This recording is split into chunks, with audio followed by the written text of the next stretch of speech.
এত এত ভক্ত থাকার পরে কেন মহাপ্রভু শ্রীবাস প্রভুর নামে অঙ্গন করে দিলেন?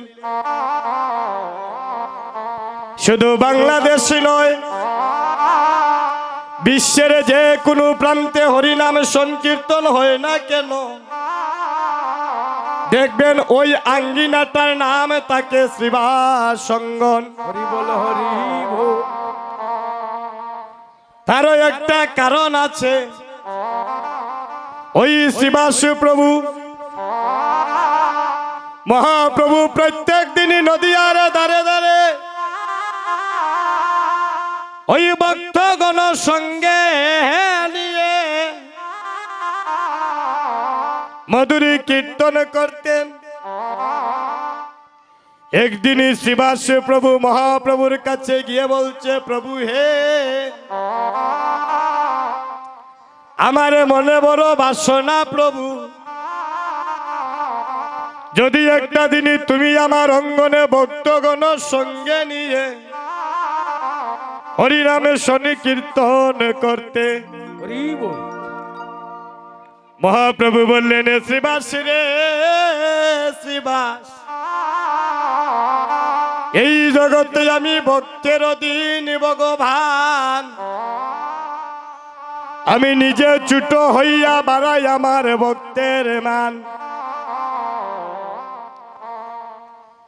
আমি ভক্তের হাতে আহার করি, ভক্তের হাতে খাই। আমার ভক্তের যেদিনই দেহ তরি অচল হইয়া যায় গো, আমি সেই দিনই নিজের হাতে বইটা ভাই। এই জগতে আমি যে ভক্তের প্রেম ডুরে বাধা, আমার ভক্তেরও লাগিয়া আমি গুলোক সারিয়া আমি কাঙ্গালের বেশে ভক্তের দাঁড়ে দাঁড়ে ঘুরি। ভক্তের হাতে হে আছে আমার প্রেমের ডুরি, আমার ভক্ত যেদিকে ঘুরাই আমি সেই দিকে ঘুরি। শ্রীবাস রে শ্রীবাস, তোমার মনে যখন বাসনা জাগিল, তুমি আগামীকাল আমার হরিনামে সংকীর্তনের আয়োজন করো। আমি ভক্তগণ সঙ্গে নিয়ে আমি তোমার অঙ্গনে আগামীকালকে মধুরী কীর্তন করব। হরি বল হরি বল। ভক্তগণ, আজকে শ্রীবাস প্রভু যেই মাত্র বাড়িতে গিয়েছেন, শ্রীবাস প্রভুর বড় ভাই বলছে, ও শ্রীবাস, আগামী কাল থেকে তুমি তোমার হরিনামে সংকীর্তন বন্ধ করে দাও। কেন দাদা, আমি কি কোনো অপরাধ করেছি? ভগবানকে ভালোবাসা কি কোনো অপরাধ? বলে না। গ্রামের মানুষ আমার কাছে বিচার দিয়ে গিয়েছে যে তোমার ভাই শ্রীবাসের কারণে আমরা ঘুমাইতামও পারি না, আমরা খাইতামও পারি না। সময় নাই, অসময় নাই, সে কীর্তন শুরু করে দে। যদি তোমার ভাই শ্রীবাস ভালো চায়, বলো হরিনামে শনি কীর্তন বন্ধ করে দিতে। না হয় আমাদের এই গ্রাম ছেড়ে তোমরা দুজন চলে যাও। আজকে শ্রীবাস প্রভুর নয়ন জলে কেঁদে কেঁদে বলছেন, দাদা, এই জগতে যারাই আমার ভগবানকে ভালোবাসে বাবা, তাদের দেখবেন ঘরে জ্বালা বাইরে জ্বালা। যারা ভগবানের নামের মালা অঙ্গে ধারণ করে, তারা সকালে খাইলে বিকালে খাওয়ার থাকে না। কত মানুষই তাদের দেখলে মন্দ বলে। আজকে শ্রীবাস প্রভুর নয়ন জলে কেঁদে কেঁদে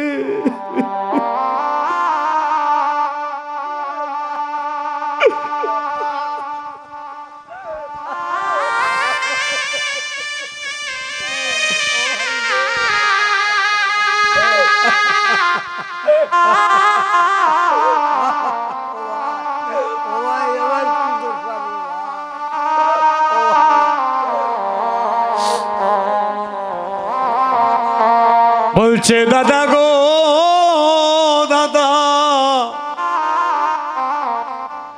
আগে যদি জানতাম ভগবানকে ভালোবাসলে এত দুঃখ এত যন্ত্রণা, হরি বল হরি বল। আমি কোনোদিনই ভগবানকে ভালোবাসতাম না।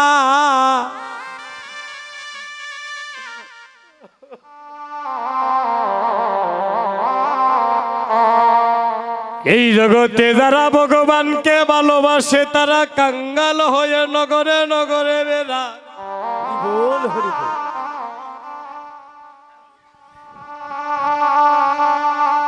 শ্রীবাস প্রভু বলছে দাদা গো দাদা, যদি তুমি আমায় বাড়ি থেকে বের করে দাও তাতে আমার কোনো দুঃখ নাই গো, তাই আমি বাড়ি ছেড়ে চলে যাব, কিন্তু আমার প্রভুর হরিনামে সংকীর্তন আমি কখনো বন্ধ করিতে পারবো না। হরি বল হরি বল। খণ্ড খণ্ড যদি হয়ে যায় এই শ্রীবাসের প্রাণ, তথাপিও এই বদনে না ছাড়িব মধুর কৃষ্ণ নাম। দাদা গো হো দাদা,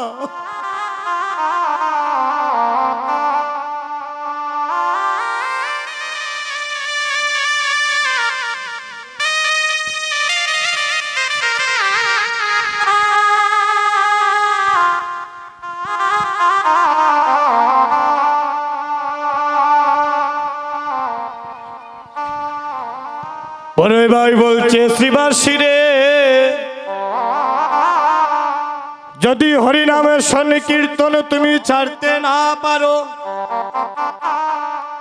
তুমি এই মুহূর্তে আমার অঙ্গন ছেড়ে তুমি অন্য কোথাও চলে যাও। হরি বল হরি বল। আজকে বাবা শ্রীবাস প্রভু, ওনার স্ত্রীর নাম ছিল মালিনী দেবী, ছোট্ট একটা পুত্র ছিল, নাম ছিল তার গোপাল। স্ত্রী মালিনী দেবী ছোট্ট পুত্র গোপালকে সঙ্গে নিয়ে মা আজকে শ্রীবাস প্রভুর নয়ন জলে কেঁদে কেঁদে উনি বাড়ি থেকে বেরিয়ে গেলেন। হঠাৎ করে মনে পড়লো যে আমি আগামীকাল যে কথা দিয়ে আইলাম মহাপ্রভুর হরিনাম সংকীর্তনের আয়োজন করব, আর এমন টাইমে আমার ভাই আমাকে বাড়ি থেকে বের করে দিল। হরিনাম সংকীর্তন দান করতে গেলে টাকা পয়সার প্রয়োজন হয়, এখন আমি টাকা পয়সা কোথায় পাবো? শ্রীবাস প্রভুর স্ত্রীর নাম ছিল মালিনী দেবী। বলছে স্বামী গো, দুঃখ করার কিছু নেই, এই জগতে আসার সময় আমরা কালী হাতে এসেছিলাম, যাওয়ার সময় কালী হাতে যাব, যা কিছু পেয়েছি সবই কিছু আমার মহাপ্রভু দান করেছেন। হরি বল হরি বল। ও স্বামী, আমার বাবা বিবাহের সময় আমায় কিছু স্বর্ণ অলংকার দান করেছিলেন, এগুলা বিক্রি করিয়া বাজারে গিয়া বিক্রি করে তুমি আমার মহাপ্রভুর কীর্তনের আয়োজন করো।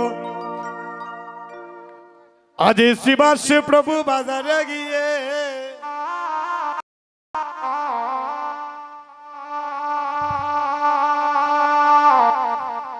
সব কিছু বিক্রি করিয়া পরের দিন এসে মহাপ্রভুর কীর্তনের আয়োজন করলেন। ও বাবা, বাহির বাড়িতে ভক্তগণ সঙ্গে নিয়া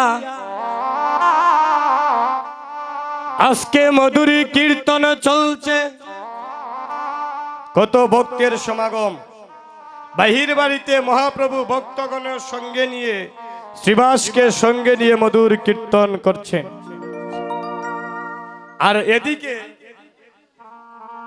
কীর্তন চলা অবস্থায় ভিতর বাড়িতে শ্রীবাসের যে ছোট্ট পুত্র ছিল গোপাল, সে চিরজন্মের মতো মারা গিয়েছে।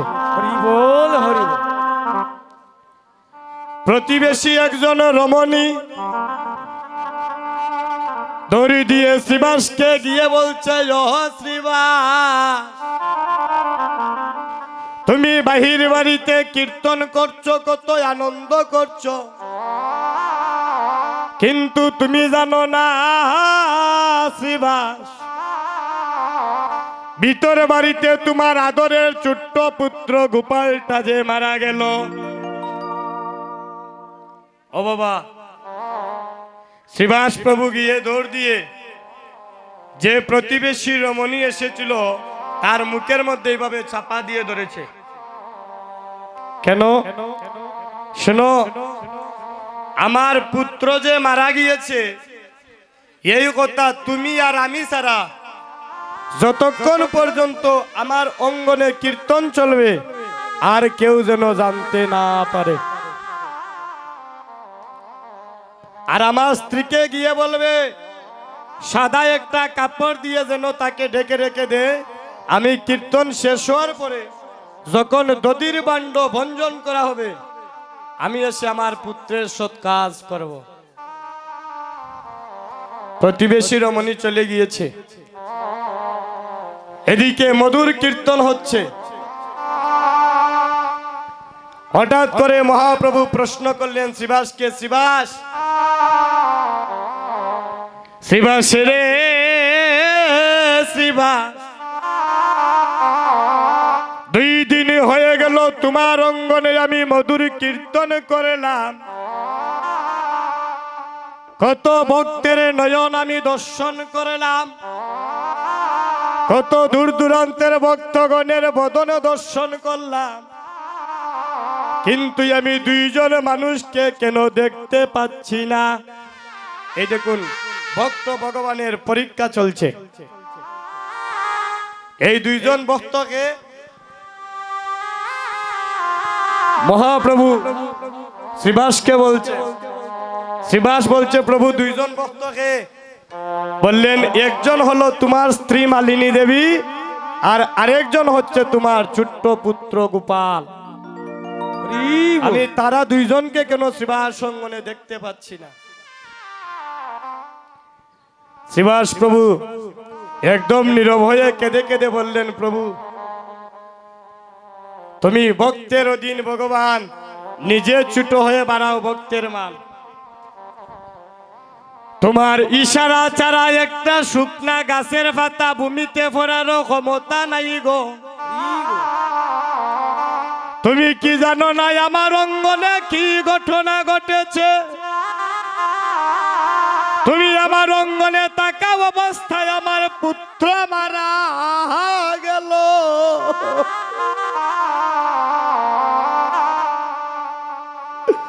তোমাকে ভালোবেসেছিলাম বলে আপন বড় ভাই বাড়ি থেকে বের করে দিল।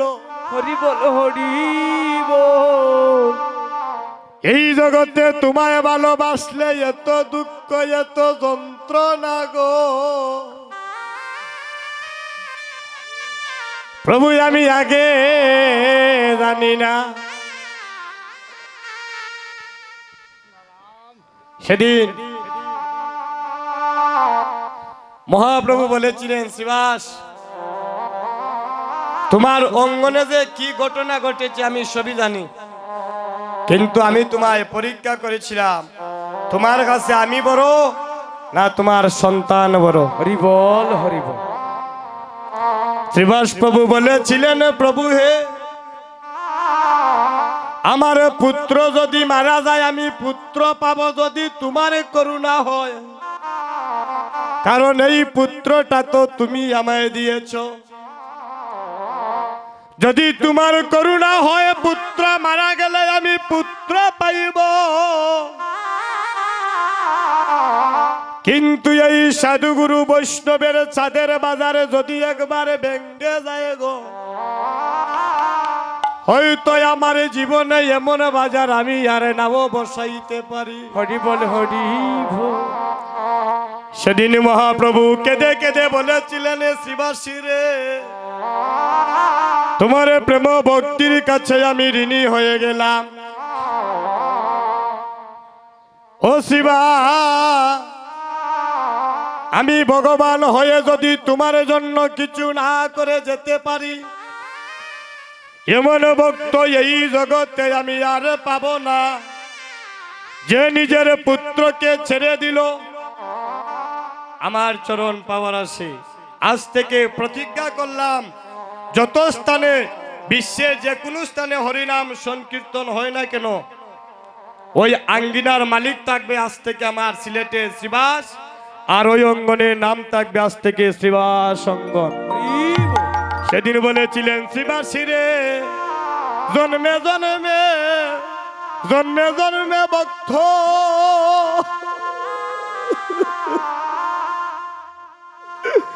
ভক্ত ভাইয়া রে।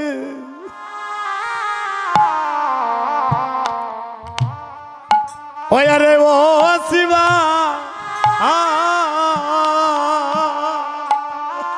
ও তুমি জন্মে জন্মে ওরে ভক্ত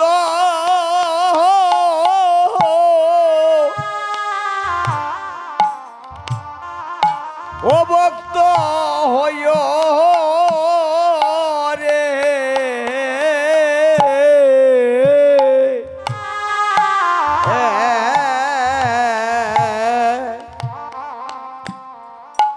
ও শ্রীবাস রে, ও শিবাসী রে, জন্মে জন্মে জন্মে জন্মে ভক্ত,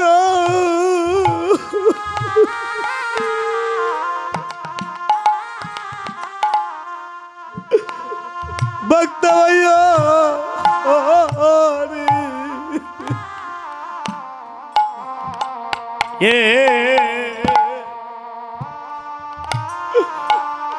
আরে ওই রে শিবা, ও শ্রীবাস রে, ও তুমি জন্মে জন্মে ভক্ত, ও তুমি জন্মে জন্মে ভক্ত,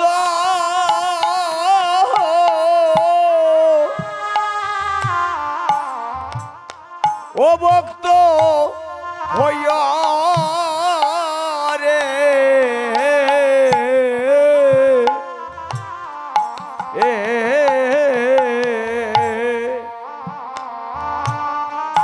ও শিবাস রে,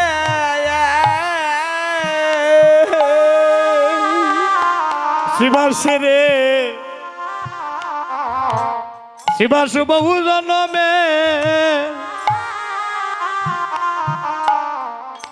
এই বহু জন্মের ভাগ্যের ফলে ওই আরে ওই রে শিবা, এই সাধুগুরুর সঙ্গ সঙ্গ মিলে রে, ও শ্রীবাস রে, বহু জনমে ওরে ভাগ্যের বলে হরি হরি বল। ও শ্রীবাস রে, বহু জনমে ওরে ভাগ্যের বলে ও শ্রীবাস রে, এমন সাধু গুরুর সঙ্গ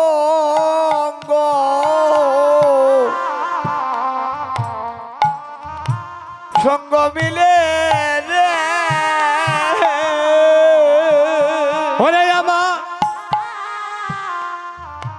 আমার এমন দিন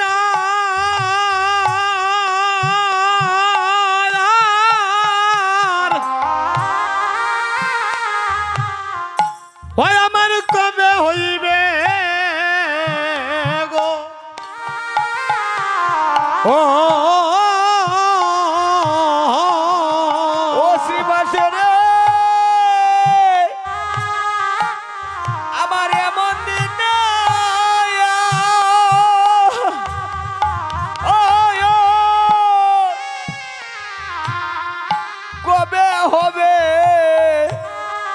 রে এ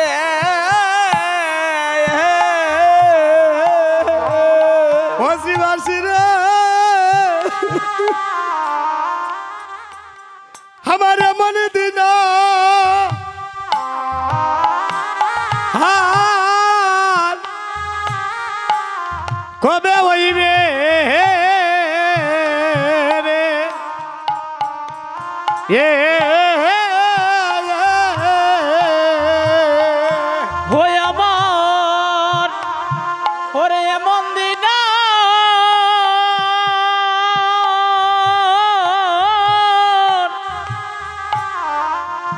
এমন দিন আর কবে হইবে রে এ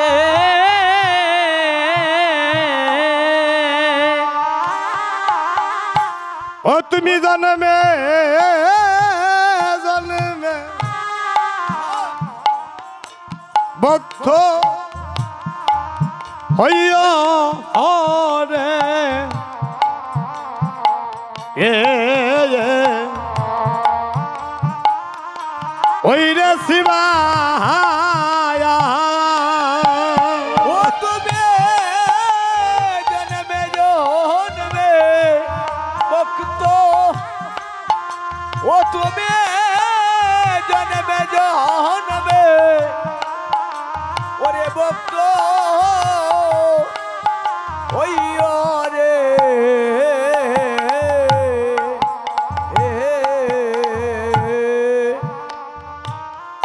ও হে শিবা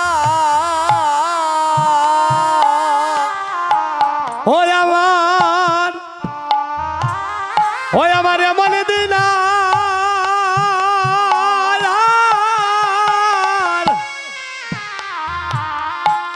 কবে হইবে রে এ ওই আমার এমন দিন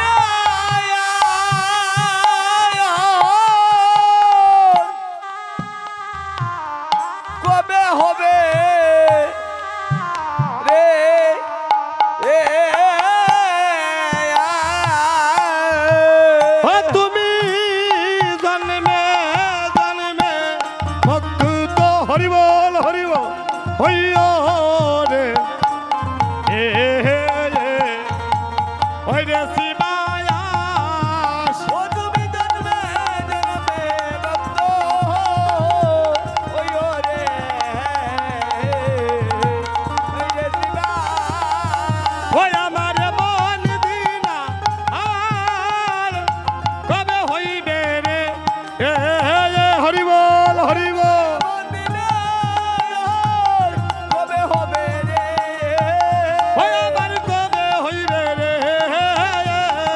কবে হইবে রে ওই আমার মন দিনা হায় হায় কবে হইবে গো হয় আমার দিন কবে হবে গো আরে জন্মে জন্মে ভক্ত হইয় রে ওই রে শিবাস জন্মে জন্মে ভক্ত হইও রে বাইরে শ্রীবা এই শ্রীবাস প্রভুর বাড়ি হচ্ছে আমাদের সিলেট বিয়ানীবাজার পণ্ডিত পাড়া। এই যে পঞ্চতত্ত্বের ফটো আছে না, এই পঞ্চতত্ত্বের মধ্যে মায়েরা 3 তত্ত্বের জন্ম আমাদের বাংলাদেশের মাটিতে। এজন্য শুধু বাংলাদেশ নয়, বিশ্বের যে কোনো প্রান্তে বাংলাদেশের মানুষকে ধরা হয় আমরা গৌর দেশের সন্তান। বিশ্ব ব্রহ্মাণ্ডের প্রত্যেক দেশ হতে মানুষ এসে বাংলাদেশের মাটিকে তারা প্রণাম করে। আপনারা দেখেছিলেন কয়েক বছর আগে যখন জয় পতাকা স্বামী মহারাজ এসেছিলেন বাংলাদেশের মাটিতে, উনি অনেক উচ্চ মার্গের একজন ভক্ত, ইস্কনের মহারাজজি। উনি যখন আমাদের বাংলাদেশের মাটিতে এসেছিলেন বিমানে করে এসেছিলেন, অনেক সরকারি বাহিনী ওনার সঙ্গে থেকে ওনাকে সেফ দিয়ে বাংলাদেশের মাটিতে আনা হয়েছিল। এই দেখুন ভক্ত হারা, ভক্ত হয় তো সোজা নয় দাদা। উনি যখন বাংলাদেশের মাটিতে আসলেন, সরকারি লোক বলল আপনি বিমান থেকে আমাদের বাংলাদেশের মাটিতে নামুন, পদার্পণ করে বাংলাদেশের মাটিখানা ধন্য করুন। উনি সর্বপ্রথম বিমান থেকে ওনার মস্তকটা বাংলাদেশের মাটিতে রেখেছিলেন ফানা দিয়ে। উনি দেখিয়ে গেলেন, যখন প্রশ্ন করা হলো আপনি এত উচ্চ মার্গের একজন, আপনার পা যদি বাংলাদেশের মাটিতে রাখেন আমরা ধন্য হব, আপনি কেন মস্তক রাখলেন? উনি বলেছিলেন একটাই কারণ, এই দেশ হচ্ছে আমার গৌর দেশ, এই দেশে আমার ভগবানের আবির্ভাব হয়েছিল। হরি বল হরি বল। এখন দেখুন মা, অন্যান্য দেশ থেকে বাংলাদেশের মাটিতে এসে বাংলাদেশের মাটিকে তারা প্রণাম করে, কিন্তু গৌর দেশের মানুষ হয়ে আজ পর্যন্ত আমরা গোবর্ধনকে চিনতে পারলাম না। যেদিন এই জগতে আমরা এসেছিলাম, সবাই একটা নদী পাড়ি দিয়ে এসেছিলাম। ওই নদীটার নাম হলো বব নদী। যেদিন এই মানব লীলায় আমাদের সঙ্গ হবে, যেদিন এই দেহ ছেড়ে প্রাণে যাবে, সেদিন আরেকটা নদী পাড়ি দিয়ে যেতে হবে বাবা। ওই নদীটার নাম হলো বৈতরণী নদী। সেদিন ভাই সঙ্গে যাবে না, বন্ধু সঙ্গে যাবে না, আত্মীয় স্বজন কেউ সেদিন আপনার সঙ্গের সাথী হবে না। এই যুগটার নাম হচ্ছে কলি যুগ। কলি শব্দের অর্থ কি? কলি শব্দের অর্থ হচ্ছে ফুল ফুটার আগে ঝরে যায়। ফুলটা যে প্রস্ফুটিত হবে সেই সময় নাই, তার আগেই গাছ থেকে ঝরে যাচ্ছে। এই কলি যুগে পিতার আগে পুত্র মারা যায়, এই কলির যুগে স্বামীর আগে স্ত্রী মারা যায়, এই কলির যুগে গোমা, এই কলির যুগে দেখবেন বড় ভাইয়ের আগে ছোট ভাই মারা যায়। এই কলির যুগে কত মা হসপিটালে সন্তানে জন্ম দিচ্ছেন, মায়ের যে স্তনদুগ্ধ পান করবে সেই সময় নাই, সন্তানটা মৃত্যুর কুলে ঢলে পড়ছে। হরি বল। এমন একটা যুগে আমরা আছি। দেখবেন এই কলির যুগে কোটি টাকার মালিক, লক্ষ লক্ষ টাকার মালিক, কিন্তু সুখ নাই।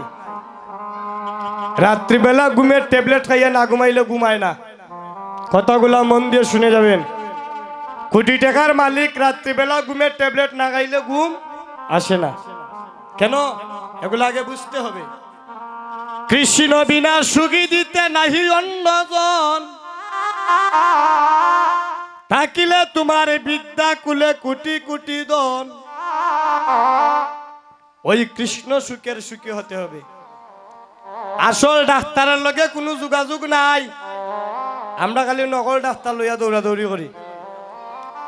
কীর্তনটা আগে শুনুন, কীর্তনটা বুঝুন, তারপরে বুঝতে পারবেন। ঘরে ঘরে কীর্তন হয়, আগে এক গ্রাম কীর্তন হইতো একটা, এখন হয় 5টা। কীর্তন দিন দিন বাড়ে, এরকমের না, কিন্তু আমাদের সমাজ পরিবর্তন হচ্ছে না। কেন?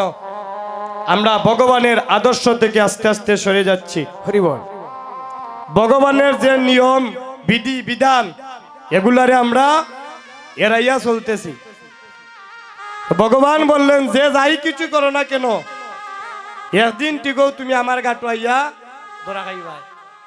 তাই সিগনাল দিলেন, ও কলির জীব, সময় থাকতে ধরো পারি, বেদুমাদের বেলা নাই রে আর।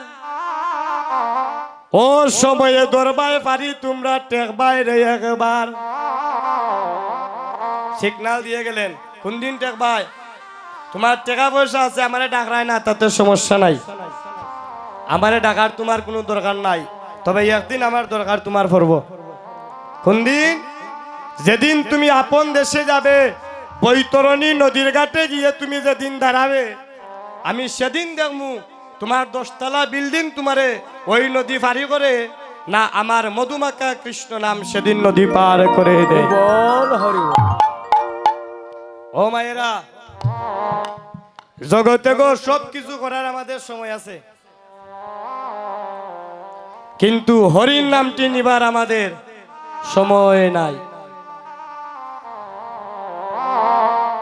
তাই মহাজন গানের মধ্যে বুঝিয়ে দিলেন আমরা খালি গানও গাইলাম সারা জীবন ববে আসা যাওয়া যে যন্ত্রণা জানলে ববে আর আসতাম না খালি গানও গাইয়া গেলাম কিন্তু গানের অর্থটা এদিন খুঁজলাম না হরি বল এই যে গান বানলেন আসা যাওয়া যে যন্ত্রণা জানলে আগে আর আসতাম না খালি গানও গাইলাম কিন্তু এই আসা যাওয়াটা আর বারণ করতে একটা দিন চাইলাম না হরি বল। শাস্ত্রে স্পষ্ট বলে দিলেন মানব কুলে জন্ম নেওয়ার পরে ওই দেহটা যদি তোমার কৃষ্ণ সেবায় না লাগে মৃত্যুর পরে আবার তোমার 84 লক্ষ জনি ভ্রমণ করা লাগবে কথাগুলো একটু গভীরে চিন্তা করে যাবেন আজকে এই জন্ম পাইয়া যদি হেলা হেলায় কাটাই আবার গিয়া 84 লক্ষ জনি ভ্রমণ করা লাগবো গাছগুলো পশুগুলো মাছগুলো এগুলো আবার ভ্রমণ করতে হবে ওই আমারে কি বিপদ আমারে ঘটল গো হরে সাইয়া দেখো হরি নামটি নিবার আমার সময় না হয়ে আমারে কি বিপদ ঘটিল গো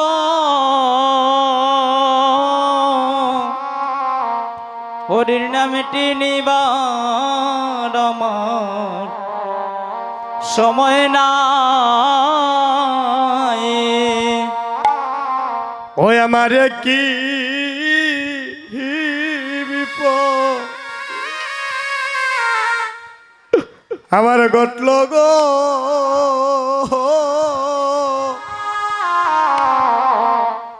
ওই হরি নামটি লইবা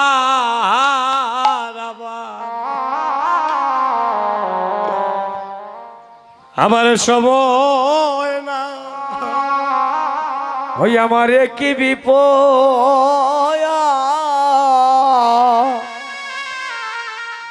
ঘটল গয়া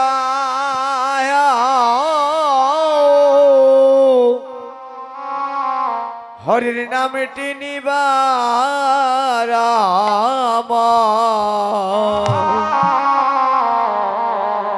সময় না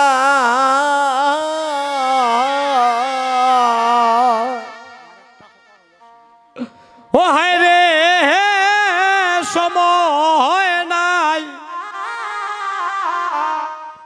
ওই সময় নাই বলে হয় আমি সদায় কান্দিয়া সদায় বেরা ওই আমার সময় না ওরে সময় নাই সময় নাই বলে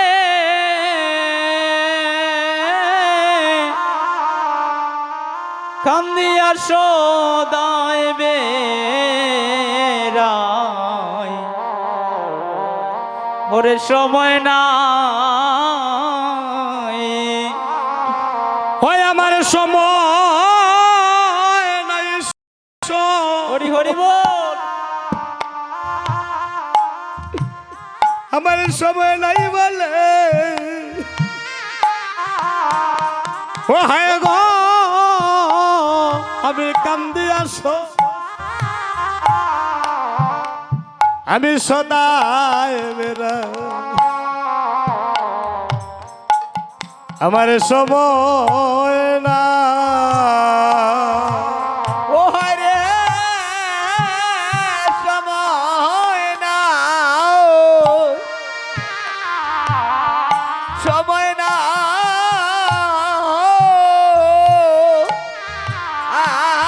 আয় কান্দিয়া সদায় বেড়া সময় না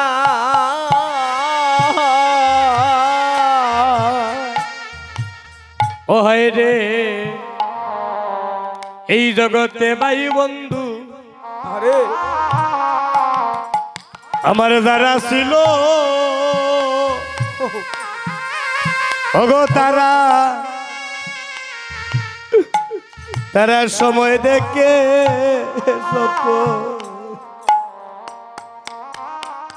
সব পলাইল গো ও হায় রে আমার ভাই বন্ধু অগো যতই চিল্লায়া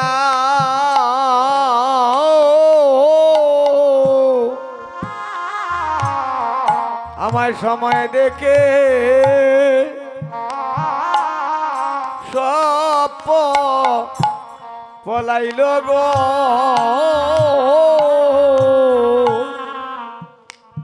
হয় আমি এখন সাইয়া দেখি ওরে সব বিদেশি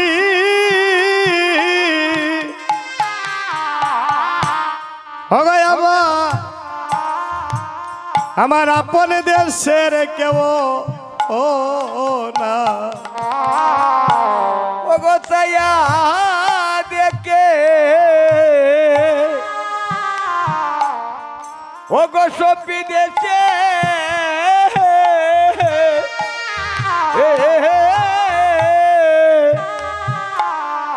আমার আপন দেশে কেহ না ওরে সময় না ওই আমার একই বিপদ ঘটল গয়া ও হরির নামটি নিবার আমার সময় না ও হায় গো সময় নাই হয় নাই ভোলে ও আমি কাদিয়া সদায় বেড়াই সময় নাই ওরে সময় নাই বলে হরি বল হরি বল হরি বল সদায় বেড়াই সময় নাই আরে সময় নাই হয় নাই বলে আরে কাদিয়া সদায় বেড়াই সময় নাই হরি বল হরি বল হরি বল হরি বল হরি বল আমারে কি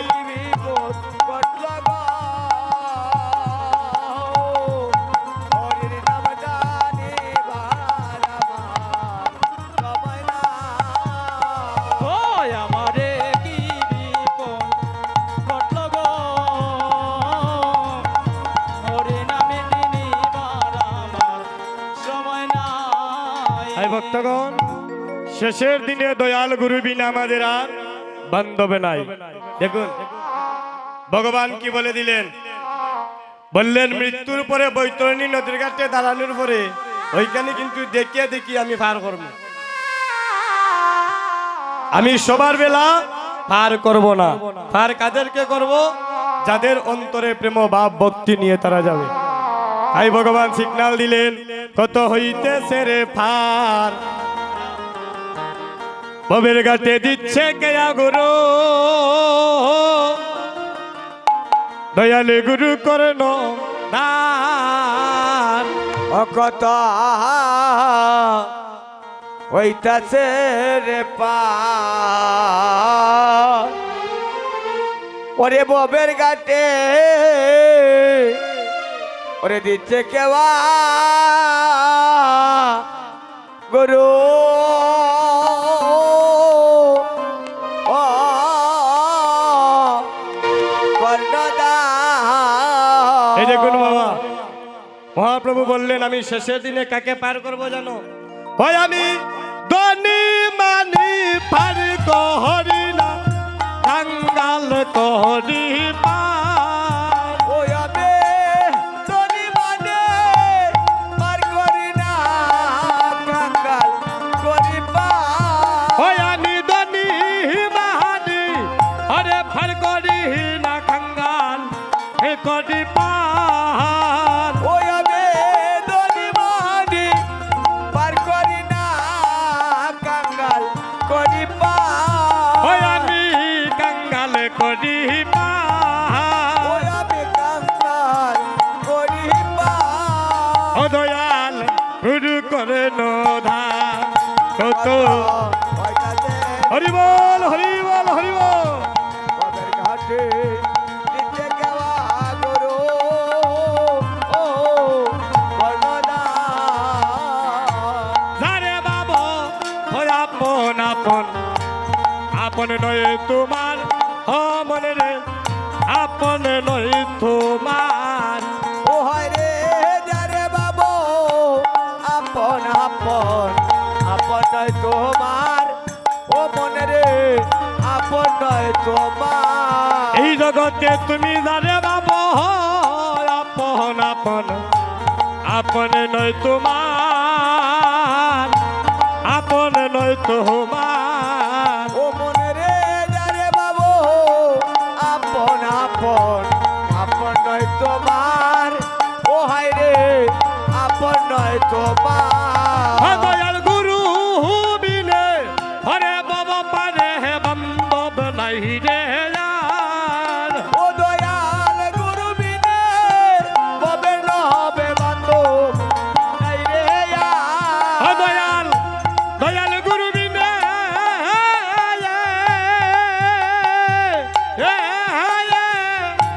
গুরু বিনে বাবা পারে হে বান্ধব নাই রে আর। ও দয়াল গুরু বিনে হরি বল, হরি বল, হরি বল। গুরু বিনে ববে নহবে বান্ধব নাই রে ও আর। তোমার বান্ধব নাই রে ও তোমার বান্ধব নাই রে ও আর। দয়াল গুরু করে নোধা। ও কত হইতাছে রে পার ববের ঘাটে দিচ্ছে কেবা গরু ও কর্ণদা আস্তে আস্তে বাজনাটা রাখো সুধীজন। একজন মা কি মনে করেন যে আপনাদের স্বামী আপন? একজন বাবা কি মনে করেন যে আপনাদের স্ত্রী আপন?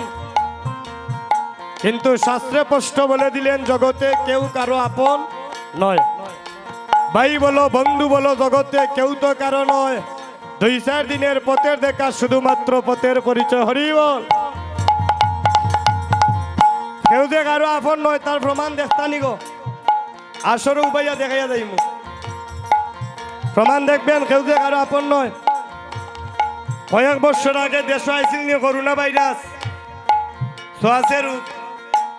যে মা জন্ম দিল পেট কাটিয়া মায়ের কাছে সন্তান যায় না যদি আমারে ধরি লাই রোগে। যে বাবা জন্ম দিল বাবার কাছে সন্তান যায় না যদি করোনা ভাইরাস আমারে ধরি লাই। বিপদের সময় যে আপনার পাশে থাকলো না সে আপনার কেমন আপন? হরিবল। হরিবল হরিবল। ভগবান বুঝাইয়া দিলেন এই জগতে যদি আপন কেউ তাইকা থাকে একমাত্র আমি, আমি ছাড়া তোমার আর আপন নাই। তাই বললেন অকলির জীবিরে যারে বাবা আপন আপন, আপন নয় তোমার, আপন নয় তোমার। হয় রে যারে বাবো আপন আপন, আপন নয় নয় তোমার, আপন নয় তোমার। দয়া গুরু বিহীনে হেব বহমানে হে বন্ধ নাই রে আর। ও দয়াল গুরু বিনে গোবর্ণ হবে বান্ধব নাই রে আর। দয়াল গুরু বিনা গুরু বিহীনে বাবা বান্ধবে হে বান্ধব নাই রে ও আর। দয়াল গুরু বিনে গোবর্ণ হবে বান্ধব নাই রে আর। দয়াল গুরু করে নোধা ও কত বাইটাছে রে পার গবের ঘাটে দিতে কেওয়া গরু ও কর্ণদা। আস্তে রাখো। ও বাবা সময়ের কাজ কিন্তু গো সময়েও করা লাগে। ও সময়ে যদি সময়ের কাজ করেন একদিন ধরা পড়বে। সময়ের কাজ সময়ে করতে হবে। বললেন যে ফুল গাছ থেকে ঝরে পড়ে যায় সেই ফুল আমার গোবিন্দের সেবায় লাগে না। ঠিক তদ্রুপ বৃদ্ধকালে অসুস্থ দেহ নিয়ে গোবিন্দের সেবা ভজন করা সম্ভব নয়। বৃদ্ধকালে আমাদের দেহটা দাদা অসুস্থ থাকে, অসুস্থতায় যায়। ওই সময় চাইলেও আপনি শুদ্ধ থেকে ভগবানের কাজ করতে পারবেন না। তাই বললেন সময় থাকতে ধরো পারে তোমরা বেলা নাই রে আর, হে বেলা নাই রে আর। ও মনে রে সময় থাকতে ধরো পাহাড়ি বেলা নাই রে আর।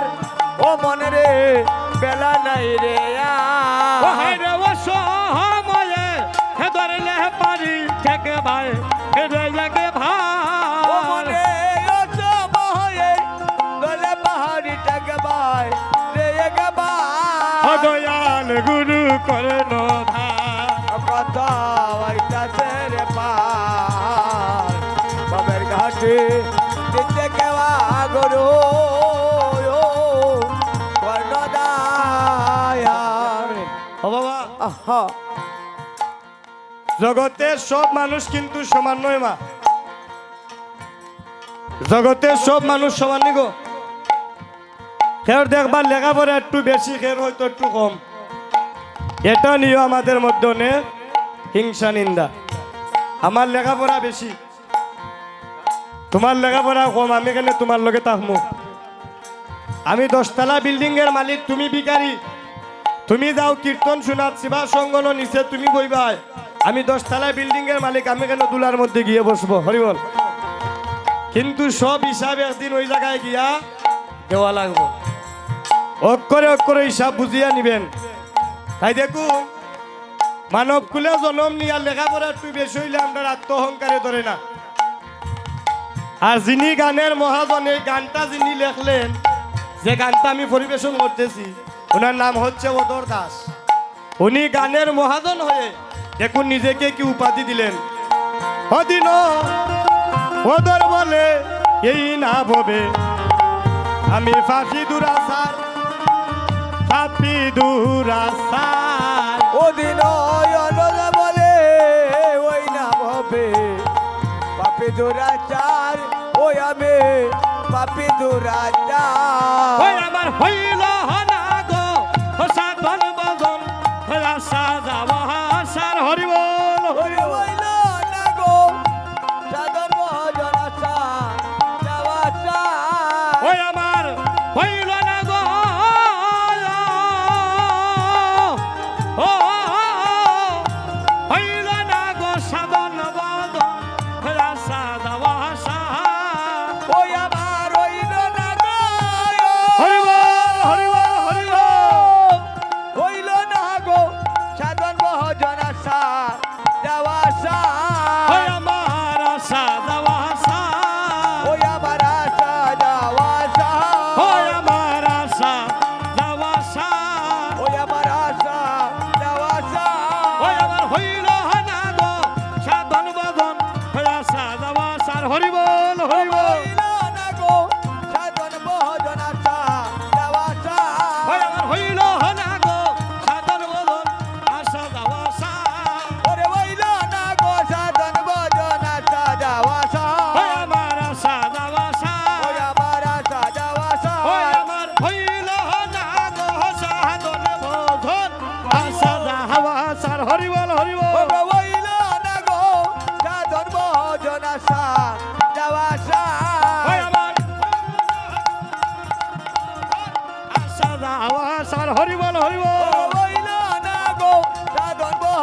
আসা যাওয়া আসা ওই আমার হইল না ঘর ওই সাধন ভজন আশা দেওয়া সার হরি বল হরি বল হরি বল সাধন ভজন আসা যাওয়া আসা ওই আমার আশা দেওয়া সার ওরে আসা যাওয়া আসা ওই আমার হইল না গো সাধন ভজন আশা দেওয়া সার হইল না গো সাধন ভজন আসা যাওয়া আসা ওই আমার আশা দেওয়া সার ওরে আসা যাওয়া আসা আমার হইল না গো সাধন ভজন আশা দেওয়া সার হইল না গো সাধন ভজন আসা যাওয়া আসা দয়াল গুরু কর্ণ ধার কত ওইটাছে রে পার ঘাটে নিচে গাওয়া গরু